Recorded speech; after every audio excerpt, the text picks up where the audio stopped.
Hey guys, and welcome back to another episode of Ruud Talk. Barbara is with us as always, and we have Mats again. Welcome back, Mats, to the show. He's been absent from the show for a couple of episodes, so it's great to have you back, Mats.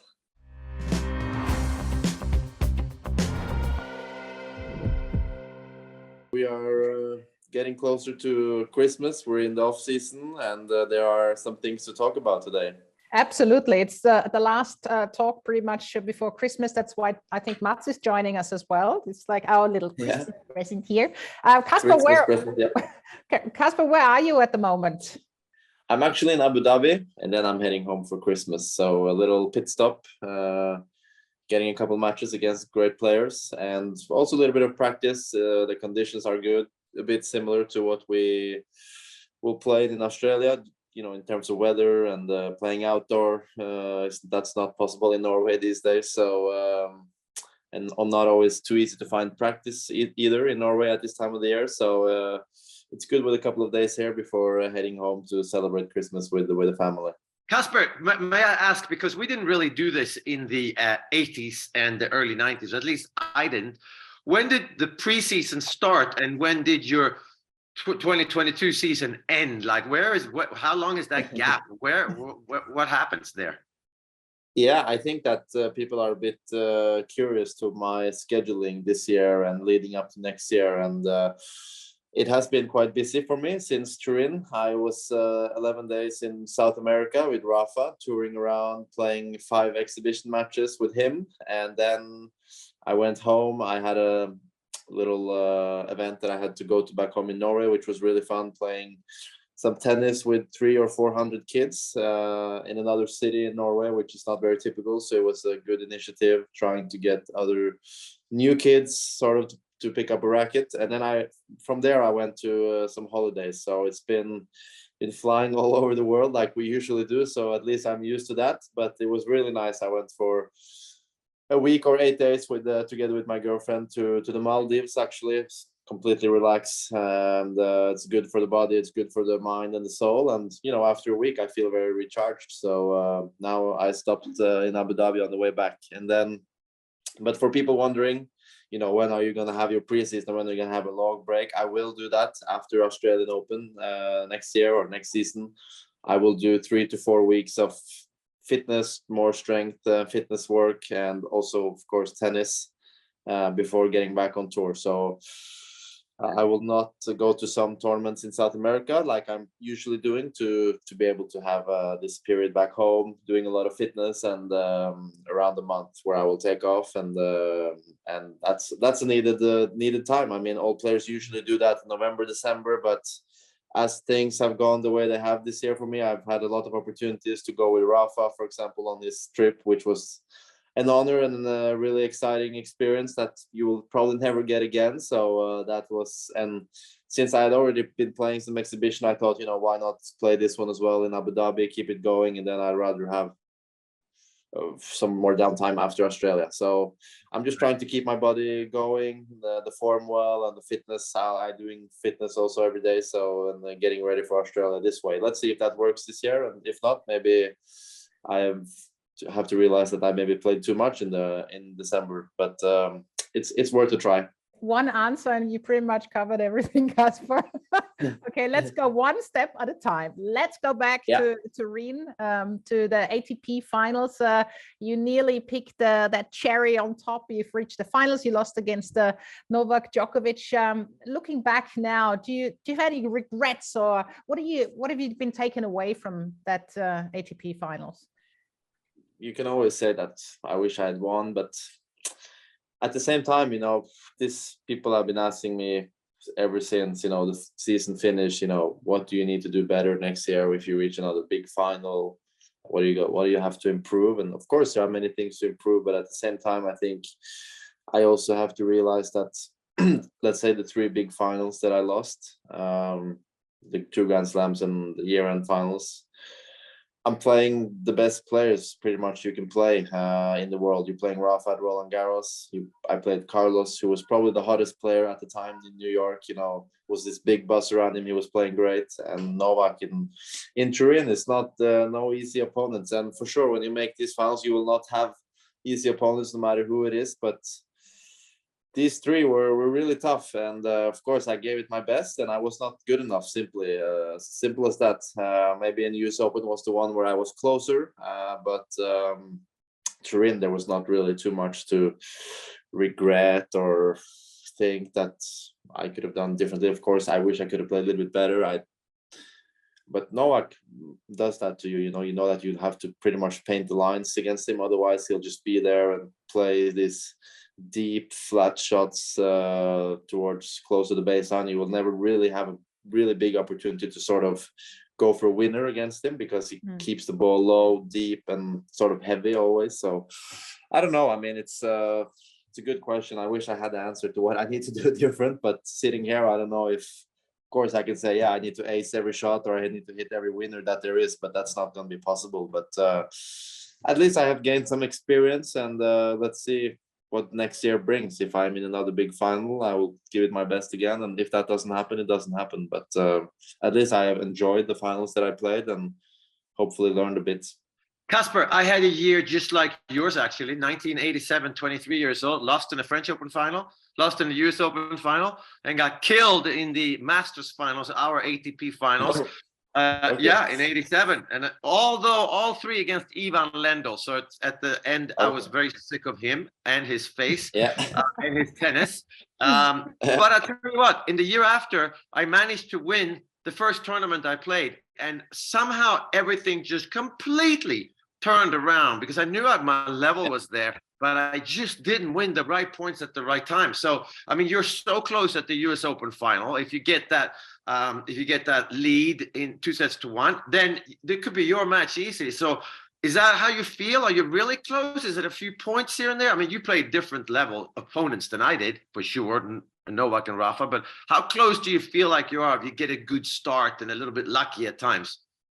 Like you said, US Open was the closest one, and that's what I felt. I mean, I don't think about it all the time, but there are periods or times where, I get flashbacks from the final, like, if I had just made that passing shot or whatever to get it to 2-1, because there was a couple of set points. But, Carlos played brave. He played great in those 2 points. I mean, maybe I got a little bit passive in one of the points, but in the end, you have to give credit to Carlos, because he plays very fearless and brave. He came to the net twice and it paid off. Of course, I can say, I wish I had read his serve in the tee and ripped the forehand winner return. You can always say that, but do it yourself if it's that easy. You know what I mean? Like, people asking, why didn't you do that or this? And I say, well, it's not that simple. But yeah, I mean, that was the most enjoyable final because I was the closest. But at the same time, I'm getting sometimes these flashbacks like, I wish I had won, because it would be a completely different story. But it also gives me a lot of motivation for next year,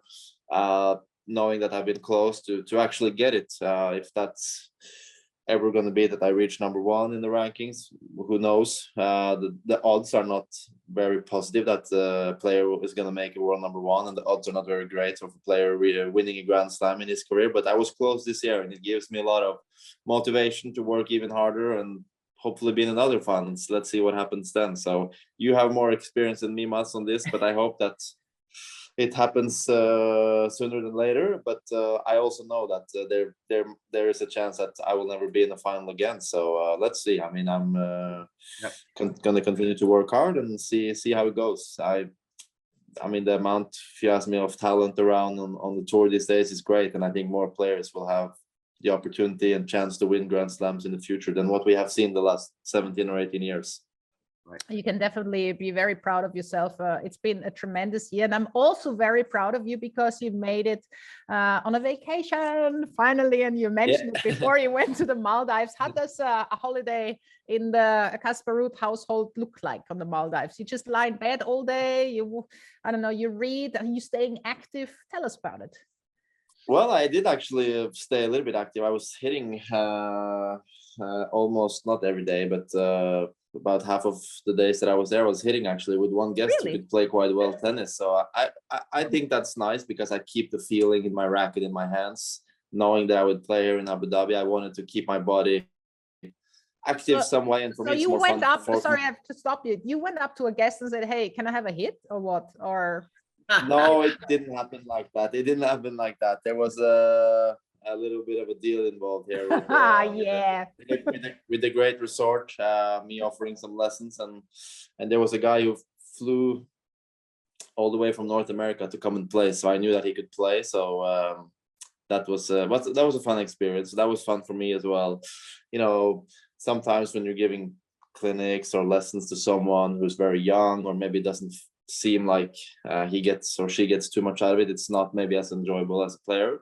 But here I could actually hit close to full speed, so I was keeping my body active and sweating a little bit every day, which I think is fine. I mean, if I'm 7 days on the beach, I'll get impatient and bored, maybe a little bit bored in the end. So it was fine for me to hit a little bit close to every second day and keep it going. So I mean, but other than that, I enjoy the sun, relax, being in the ocean. I mean, the ocean there is great. You can swim around, snorkel, and just enjoying some good food, not needing to think about, you know, I have to eat plain rice with chicken before my match in 2 hours, just being able to eat whatever the hell you want, sorry for my language, but eating good, probably too much unhealthy food every day, but that's enjoyable. That 1 week you're able to do it, and yeah, it's nice. I did a little bit of water sports and just enjoyed being a normal person, and that's what I think athletes and players need every once in a while. You know, Casper, what I get out of what you're saying is that it's kind of tough when you're in your position to find a player that's better than you to practice with. I mean, that's nearly impossible. At one point, there was only one, and maybe Carlos wasn't it. But a lesson to everybody out there that, oh, I only want to play with players that are better than me. I'm like, yeah, but most people are worse than you. So, Casper, well done. I want to know, I saw you hit a golf shot. I think it could have been a wedge, maybe a 9-iron, and you have maybe one of the spinniest forehands of all time. So I want to know, do you hit the golf balls completely straight, or do you put a bunch of spin on it just like you do on the forehand? Because, of course, you play right-handed golf and right-handed tennis. How does your 9-iron wedge go? Hook, slice, good distance? Looks so good. We can play around next year, Mats, for sure, and you can see more. But I think that with my forehand, I play with a lot of topspin, which would maybe lead to a draw on the golf course. But I'm not comfortable drawing the ball, so I hit a fade. So I'm more like, would say that I'm hitting more of a slice or a fade. So it's actually a bit opposite of my forehand because my forehand is spinny and whippy, but my golf shots are like a fade, like a little bit pushing sometimes. So that's what I feel safest with. But yeah, it's not a really flashy swing. Honestly, I keep it pretty simple. I've gone to some pros telling me like you need to do 1 more degree here or there or this or coming from the inside, but it just all ruins my my thoughts. So the easiest thing is just to hit without thinking too much, and that's pretty much how my golf game goes. Some days that works great, and most days it goes everywhere. So I don't know if it's the right way to go, but if I need to think about too much on the golf course, I will not enjoy it as much because I think too much otherwise when I'm on the tennis court. So the golf is more to enjoy and relax. So Matt seems to be excited about your golf swing. I'm more excited that you played barefoot. I mean, it's not easy to hold that grip, and you also played at night, right? How was that experience? I mean, Mats and I wouldn't see the ball anymore, but I'm sure your eyes are still like a hawk. Yeah, no, the balls were lighted up, so you could actually see them in the dark. It was a little bit fun, and the thing was there was this on the island that we stay. They have 6 greens with 9 different flags. So I picked one green and 1 flag that I was hitting from the range. You can play 9 holes if you like and walk around, but I wanted to try. I've never made a hole in one, so my goal was to try to make one. And it's a par 3 course, so you can choose. Some greens are easier than others, so I wanted to try to get a feeling of making like a shot. And I wouldn't count it as a hole in one because I would try like many times in a row just for 1 flag, but I Still. stayed close to 5 hours altogether in the week, hitting the same shots to the same flag, which was 92 yards away. So it's not far. It's not a long hole at all. So it should be not easy, but easier. But I didn't make it in 5 hours. So I Thank think God. that I've just Otherwise, you would have had to buy a drink for the whole island. That would have been quite costly. that would be expensive. Yeah, but yeah. So I guess it's not meant to be, at least not yet. So I'll keep trying. And it's funny because I have a friend of my father, or a friend of my father back home that we play with sometimes. He has had 14 hole-in-ones in his career. So I'm like, Wow. Jesus Christ, how? Yeah, how? So I think he just says that it's pure luck. So I'm just gonna believe him. Wow. That's amazing. I was pretty close. I think the one video that I posted was very, very close. One of the closest ones. Of course, I had to post that because it was my best shot. But I got quite close sometimes. Yeah. But never in. I couldn't make one, so that was a bit disappointing. But actually the fun thing is that made me feel better was that there was another guest on the island a year or two ago that had stayed there for 3 months straight. I don't know what you do 3 months straight in the Maldives. You'll get pretty, I think, bored in the end. But he had stayed for 3 months and he had hit 2 hours every day to the same flag, and he didn't make it for 3 months. So you can imagine how frustrated he must have been. There you go. So I didn't feel too bad after 5 hours. Lot of strawberry daiquiris. 3 months in the Maldives. Yeah. Well, enough about the vacations. One thing you should know, if you want to have hitting partners, just give Mats and myself a call. We will be there and give you a good hit. Okay, Yeah. You don't need to play with North Americans or something like. It's just Mats. Come on. Yeah. All right, let's talk about that South American tour. What experience was that? I mean, you went to so many different countries. You've been alongside Rafa for a whole month, or I don't know, 3 weeks. Tell us more about it. Yeah, it was great. It was an incredible experience, but it was much more busy and much more things to do than I had thought. I thought it was going to be like not easy, but you're going to have a lot of time off and then play the match, and then that's it. But when we got there and when I got more pitched of the tour trip, after Turin, I had a day in Mallorca before we left, so I saw these schedulings, like things we had to do, and it was much more, and even more for Rafa, as he was the main attraction. But it was like meet and greet with fans, appearances at these galas, taking pictures with all the guests at the gala, clinics for kids, clinics for adults, press conferences that were many times not hosted in the hotel or in the club, but of course to some special location that was 1 hour drive away, 1 hour drive back. So every day was just full of things to do, and every city the same thing. So it was very, very busy, and I think we were a bit tired in the end, but then we ended everything in Mexico City. That gave us like a really good boost, going out there playing in front of 35,000 people or what it was there in the end, and very, very enjoyable.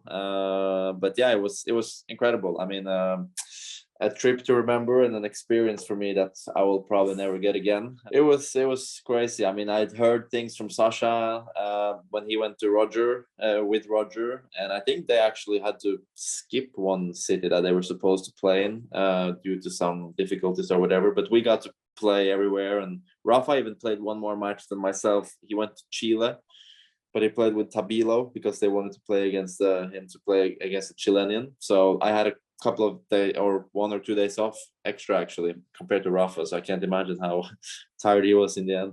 So Casper, let me ask you, because I always had a problem. I'm sure you don't, but playing exhibitions. I mean, there's so many people watching. You're playing with Rafa and Nadal. People have now specifically paid to come and watch you play, come and watch you hit a tweener and your forehand with that much topspin. I mean, are you nervous? Because it's different. If you lose in a major Grand Slam, it's like, oh, you know what? I don't really care what anyone thinks. If I lose, I lose. Let me get out of here, go home. But here, you have to perform and entertain in a different way. How does those nerves play a part in you specifically?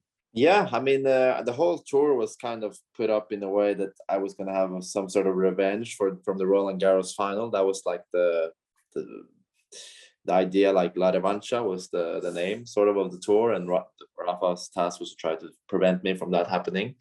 So we were playing close to full pretty much all points, because I think in the end that's what fans like to see when we go full. But sometimes, of course, if the opportunity is there, hit a tweener or come to the net and have a fun rally. But in the end, I think the fans appreciate more playing full, and but they also sort of expect Rafa to win. So I mean, most of the fans are there, so it's a little bit more pressure for him, I think, than for me, because I'm this young guy and I'm trying to beat him. But in the end, I mean, most of the pressure is on him, and yeah, I was able to beat him once, which was fun. In Quito, it was difficult because in the altitude is makes it quite tough. It's 2,600 meters over sea level, and it's been years since I played in that height before, so it was a little bit difficult. And we would warm up sometimes. Sometimes we didn't even get to warm up before the match, and I think, but in Quito we got to warm up, and I was watching Rafa because I had to do some stuff while he was warming up and so on. So I came to the court watching Rafa, and he would just rip every forehand like 7 meters long or 8 meters long, like time after time, and he wouldn't get it in. So I was thinking, okay, this has to be the one where I can get him. And then luckily I got to win there in Quito, because that was the first stop in altitude, and then he got better. Next match was in Bogota, which was also altitude, and then Mexico City was also big altitude. So it was fun. Yeah, it's we had some great rallies, especially in Mexico. I think it was more of a little bit show match than maybe a full. We were going full. We were a bit tired, and the fans wanted to see, I think, some fun rallies. And like I said, it was so many people, so they were singing and cheering us on and doing the wave around the stadium. So it was very, very fun. And I think the level of tennis was maybe better in Buenos Aires in the first one, but in the end, it was a lot of fun in Mexico as well. How is your Spanish? Has your Spanish improved now after spending so much time with Rafa and being in South America? Are you fluent now? No, not at all, and I should be. I mean, it's really bad by me. I just don't give it enough effort. Rafa they speak Mallorquin, which is quite difficult actually. It's a different version of Spanish, which is fast and some different words. But I had to do a couple of speeches, and one day we visited the president of Ecuador in his office, and he could speak English well. We met him, and he was speaking English to me. And then we were sitting at this long table with the prime minister was there and the minister of sport and stuff. And then, all of a sudden he just started speaking Spanish to me. And I was like, okay, don't screw this up, because I can understand quite a bit, but my tongue and my language is not good enough to give really, really long answers. So it was very fast and simple, but I think I did okay. I mean, he was just giving me some creds for the year I had and stuff. So it was fun, but I was a little bit nervous at times. But, the South American fans are great. They're so passionate and they love anything you do pretty much. So I start any speech with just saying hola or buenos noches or whatever. They go completely nuts. So they give me quite a lot of goodwill. So I didn't need to say too much for them to be very cheerful. So that was nice by them. Casper, I often get this question like, how's Rafa? Everybody knows Rafa when he's playing matches, and he puts the bottles and supposedly puts them down in the same place, and everybody thinks, oh, I wonder what he's like in real life. So in this situation, it sounds a little bit messy, to be honest, in an organized way. You do this, you do that, you do a clinic, you play a match.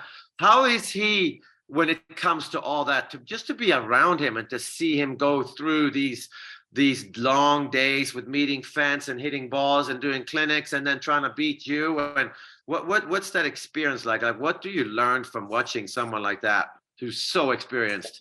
Yeah, it's great. I mean, but he has like a sort of switch. He switches on and off on his personal side. I'm not going to go into all of the details or whatever, but it's really, really fun to be around. He's not as serious and dedicated as he is on court. He likes to have fun. He dances around a little bit and enjoys a good glass of wine, for example, for dinner. I don't think he will be bothered me telling this, but he's a fun guy. We had a lot of fun, and he has sort of taken me under his wings a little bit with the academy, and it was fun to be very close to him. Of course, we were the same hotels all the time, flying around together, so we got to see him up close more, and it was fun. He's a really relaxed guy. Obviously, he's older now and more experience, and he hasn't done like a tour like this before, but he had done a little bit similar.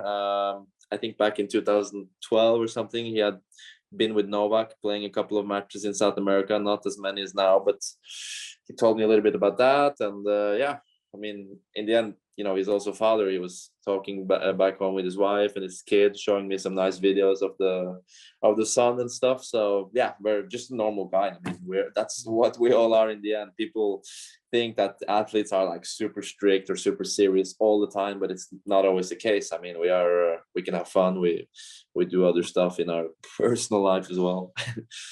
I love the image when you were playing football at the airport, and you always obviously kept an eye on what was going on, right, in the World Cup.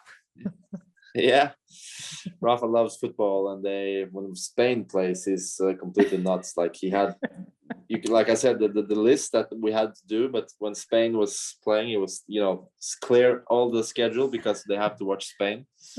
So there was not easy to talk to him when Spain plays. So he's really passionate about that, obviously, and yeah, I gave them some shit when they lost. So they got to hear it. I mean, I shouldn't speak too loud because Norway were not even in the tournament, but we have a bright future, I think, in soccer, and hopefully next World Cup we can be there. Yeah, same here. Austrians, come on. Yeah. Same here. Yeah. Come on.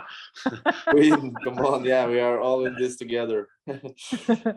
All right. Christmas is just around the corner. I don't know if you guys are as excited as I am. I love Christmas time. Now, where will you be? You've said it before. I think you're gonna be home. And who are you gonna celebrate? And are you guys singing in front of the Christmas tree and all that stuff? So yeah, let us be part of it. Tell us.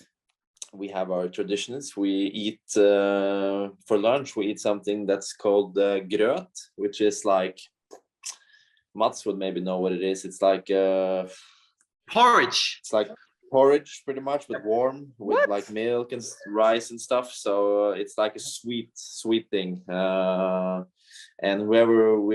there's like a big bucket of like a lot of porridge, and you will have like your whole family over, and you will put a almond inside the whole mix, and whoever gets the almond in their little cup of porridge, they will get some sort of prize, or, you know, champagne or chocolate or whatever it is that the host has decided. That's for lunch. And then for dinner, Nice.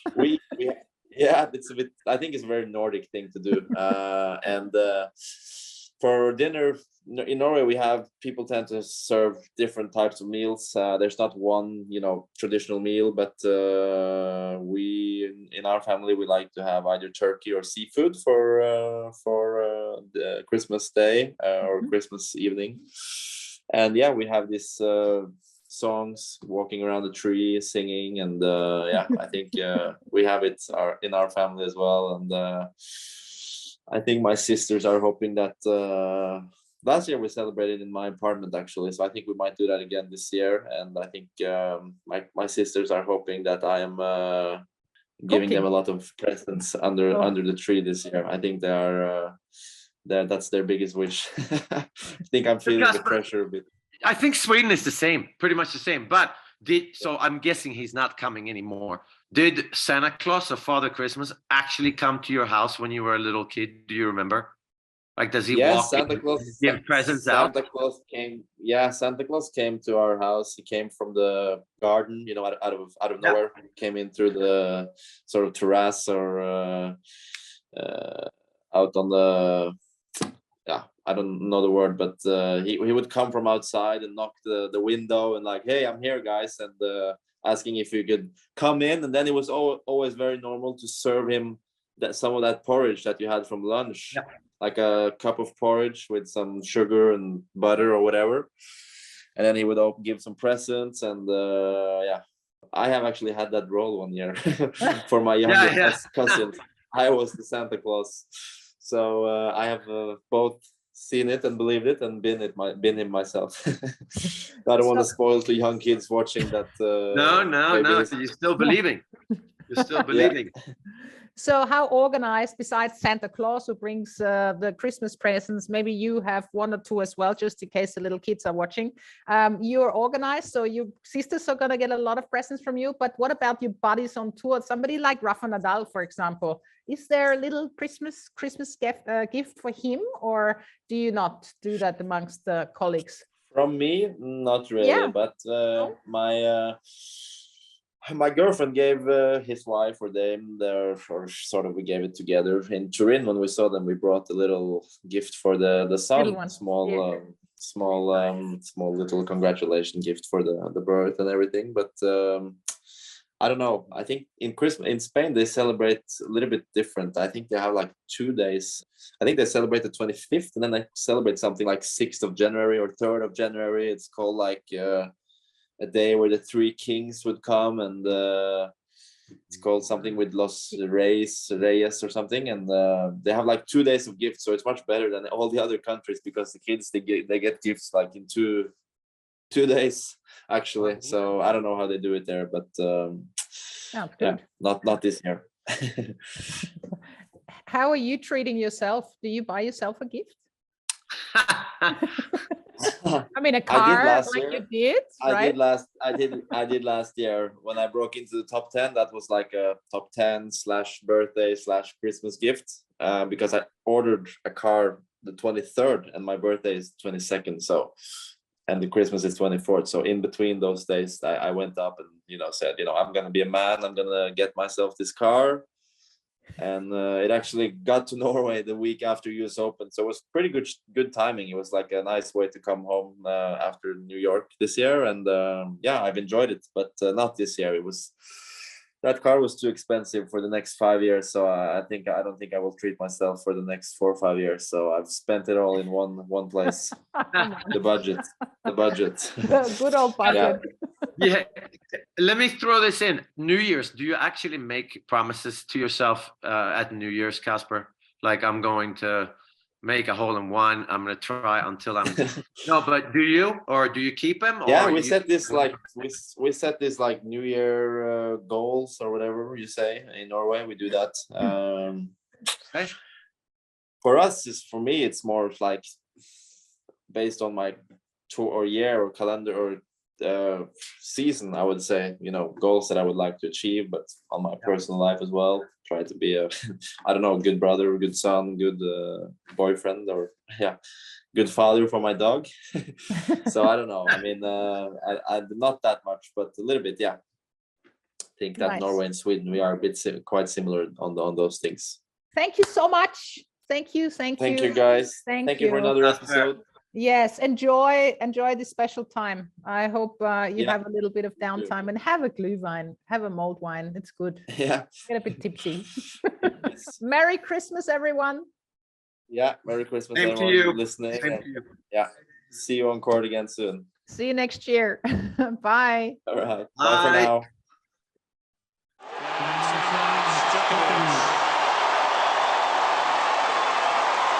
Six, 7, 76, 63, 60.